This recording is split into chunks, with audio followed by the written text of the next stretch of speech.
दीपक और सरिता की शादी होना लगभग तय ही था कि सरिता ने अचानक किसी और से शादी कर ली। 20 साल बाद जब दीपक की बहन रागिनी को इसके पीछे की सच्चाई का पता चला तो उसके पैरों तले जमीन खिसक गई। क्या पता चला था उसे? मेरी तबीयत ठीक नहीं है ऋतु, मैं घर जा रही हूँ। जाते समय चाबी पहुँचा देना।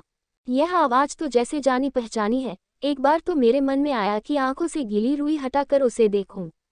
मगर तब तक दूर जाती सैंडलों की आहट से मैं समझ गई कि बोलने वाली जा चुकी है। उसकी आवाज़ अभी भी मेरे कानों में गूंज रही थी, इसलिए मैं अपनी उत्सुकता दबा नहीं पाई। यही तो है इस ब्यूटी पार्लर की मालकिन सरिता राजवंश, ऊपर ही अपने पति के साथ रहती हैं। रुपए पैसों की कोई कमी नहीं है, बस खालीपन से बचने के लिए यह पार्लर चलाती है। जितना पूछा उससे कहीं ज्यादा बता दिया ऋतु ने। नाम सुनते ही मेरा रोम रोम जैसे झंझना उठा। चेहरे पर फेस पैक लगा था, वरना अब तक न जाने कितने रंग आते और जाते। पिछले ही हफ्ते मेरे पति का तबादला यहाँ हुआ था। मैं घर में सामान अरेंज करते करते काफी थक गई थी। चेहरे की थकान मिटाने के लिए यहाँ फेशियल कराने आई थी। आश्चर्य कि यह पार्लर मेरी सबसे प्यारी सहेली सरिता का था। विश्वास नहीं होता, मेडिकल की तैयारी करने वाली सरिता एक मामूली सा पार्लर चला रही है, लेकिन उसने मुझे पहचाना क्यों नहीं या पहचान गई इसलिए यहाँ से चली गई। और भी न जाने कितने सवाल जिनके जवाब मैं पिछले 20 सालों से खोज रही हूँ। वे स्कूल कॉलेज के दिन मैं, दीपक भैया और सरिता सब एक साथ एक ही स्कूल में पढ़ते थे। हम पड़ोसी थे। दीपक भैया मुझसे 2 साल बड़े थे, लेकिन पता नहीं क्यों माँ ने हम दोनों का नामांकन एक ही क्लास में करवाया था। दोनों परिवारों की एक जैसी हैसियत के कारण ही शायद हमारी दोस्ती बहुत निपटी थी।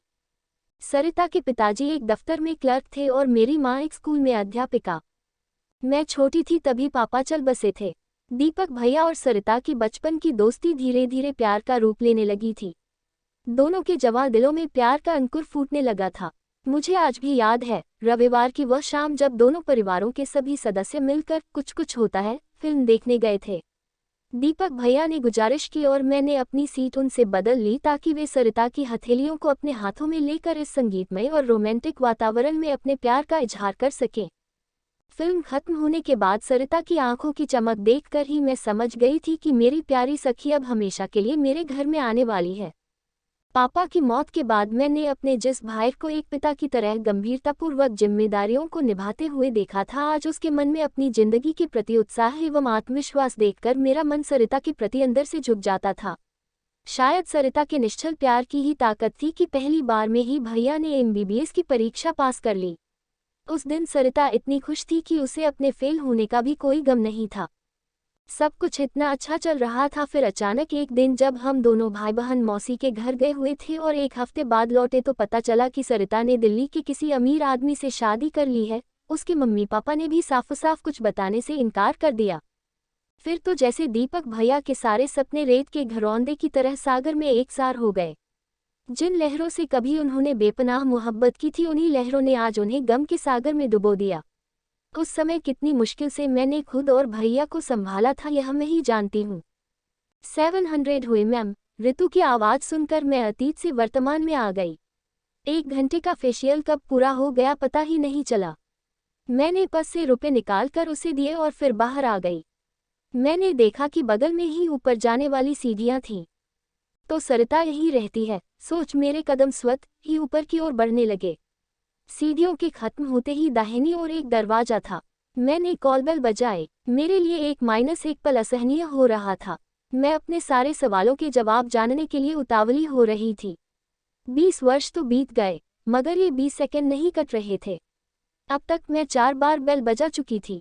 पुनः बेल बजाने के लिए हाथ उठाया ही था कि दरवाजा खुल गया। मेरे सामने एक अपाहिज किंतु शानदार व्यक्तित्व का स्वामी व्हीलचेयर पर बैठा था। उसके चेहरे पर आत्मविश्वास की चमक साफ झलक रही थी। मुझे देखकर एक क्षण के लिए वह अवाक रह गया, मगर अगले ही पल उसने मुस्कुराते हुए मुझे अंदर आने को कहा। ऐसा लगा जैसे किसी पुराने मित्र ने मुझे पहचान लिया हो, मगर मेरी आंखें तो कुछ और ही खोज रही थीं। सरिता तो अभी घर पर नहीं है, आप रागिनी जी हैं न? उस व्यक्ति के मुंह से अपना नाम सुनकर मैं जैसे आसमान से गिरी, आवाज गले में ही अटक कर रह गई। मेरा नाम सुमित है। मांजी और दीपक कैसे हैं? आपका इस शहर में कैसे आना हुआ? आपकी शादी तो मुंबई में होने वाली थी न? सवाल तो मैं पूछने आई थी, मगर मुझे नहीं मालूम था कि मुझे ऐसे सवाल सुनने पड़ेंगे, तो क्या सरिता ने अपने पति को सब कुछ बता दिया है? आप इतना सब कुछ मेरे बारे में, मेरे हलक से आवाज ही नहीं निकल पा रही थी और फिर मैं बिना कुछ और कहे वही सोफे पर धम से बैठ गई। तभी सामने दिखी वह तस्वीर जो हमने अपने फेयरवेल वाले दिन खिंचवाई थी। मैं, दीपक भैया और सरिता। एक क्षण में मैं समझ गई कि मैं इस घर के लिए अपरिचित नहीं हूँ। मगर यह नहीं समझ में आया कि प्यार दोस्ती है कहने वाली सरिता ने अपने प्यार और दोस्ती दोनों के साथ विश्वासघात क्यों किया? वादे को क्यों तोड़ा उसने?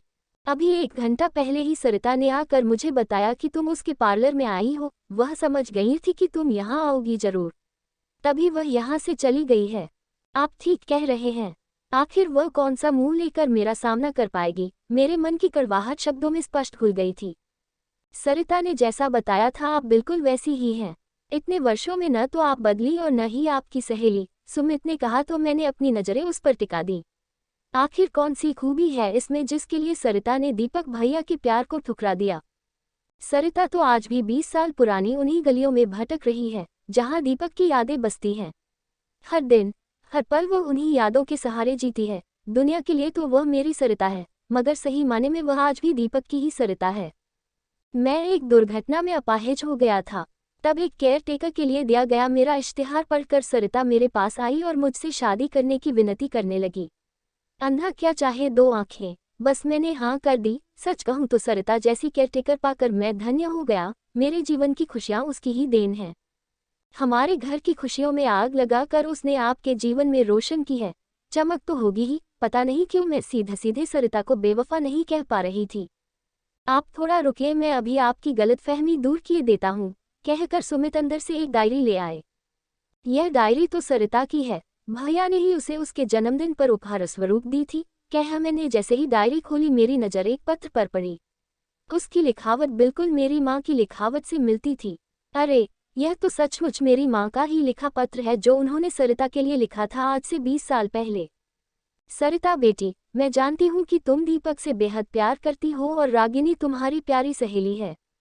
मेरी बहन ने दीपक की शादी के लिए एक लड़की देखी है। उसके माता पिता दीपक को बहुत अधिक दहेज दे रहे हैं। तुम तो जानती हो कि दीपक की डॉक्टरी की पढ़ाई में मेरे सारे जेवर बिक गए हैं। ऐसे में रागिनी की शादी और दीपक के अच्छे भविष्य के लिए मुझे उस लड़की को ही घर की बहू बनाना पड़ेगा। दीपक तो मेरी बात मानेगा नहीं। ऐसे में उसका भविष्य और रागिनी की जिंदगी अब तुम्हारे हाथों में है।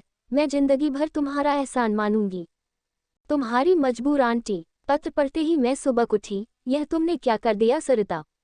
हमारी खुशियों के लिए अपनी जिंदगी में आग लगा ली। आखिर क्यों सरिता? क्या कोई दूसरा रास्ता नहीं था? आज तुमसे पूछे बिना मैं यहाँ से नहीं जाऊंगी।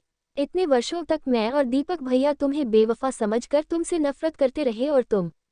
दीपक की नफरत ही तो उसके जीने का साधन है। एक ही क्षेत्र में रहकर शायद कहीं किसी मोड़ पर दीपक से मुलाकात न हो जाए, इसीलिए उसने वह रास्ता ही छोड़ दिया। सरिता कभी नहीं चाहती थी कि तुम लोग उसकी हकीकत जानो। इसलिए अगर तुम सच में सरिता को खुश देखना चाहती हो तो उससे बिना मिले ही चली जाओ, वरना वह चैन से जी नहीं पाएगी, सुमित ने कहा। मुझे सुमित की बात सही लगी। मैं एक बार फिर दीपक भैया के प्रति सरिता के प्यार को देखकर नतमस्तक हो गई। सरिता ने तो प्यार और दोस्ती दोनों शब्दों को सार्थक कर दिया था, बस हम ही उसे नहीं समझ पाए।